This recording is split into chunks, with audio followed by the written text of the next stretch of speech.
Hello guys, இன்னைக்கு நம்ம பார்க்க போகிறதுன்னா கூலி பணியாரம் அப்புறம் கார சட்னி. வாங்க பார்க்கலாம். வாழை எடுத்துக்கோங்க. இதில் நம்ம தேவையான அளவுக்கு எண்ணெய் சேர்த்துக்கலாம். அப்புறம் இதில் கொஞ்சமாக கடுகு போட்டுக்கலாம், கொஞ்சமாக ஜீரகம் போட்டுக்கோங்க. இதில் கொஞ்சமாக கடலைப்பருப்பு உளுத்த பருப்பு சேர்த்துக்கோங்க. இது கோல்டன் ப்ரௌன் ஆகிற வரைக்கும் ஃப்ரை பண்ணிக்கோங்க. 2 கட் பண்ணி வெங்காயம் சேர்த்துக்கோங்க. காரத்துக்கு தகுந்த மாதிரி மிளகா சேர்த்துக்கோங்க. அப்புறம் இது நல்லா ஃப்ரை பண்ணிக்கலாம்.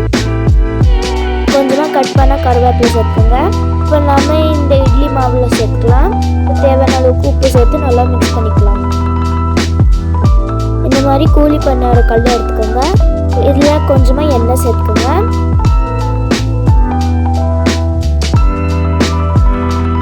கொஞ்சம் கொஞ்சமாக இந்த மாவு இதில் நம்ம போட்டுக்கலாம். லோ ஃப்ளேமில் மூடி போட்டு மூடிடுங்க வேகத்துக்காக.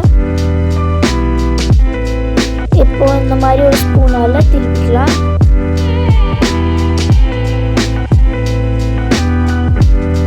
இப்போ நம்ம இதை திருப்பிக்கலாம்.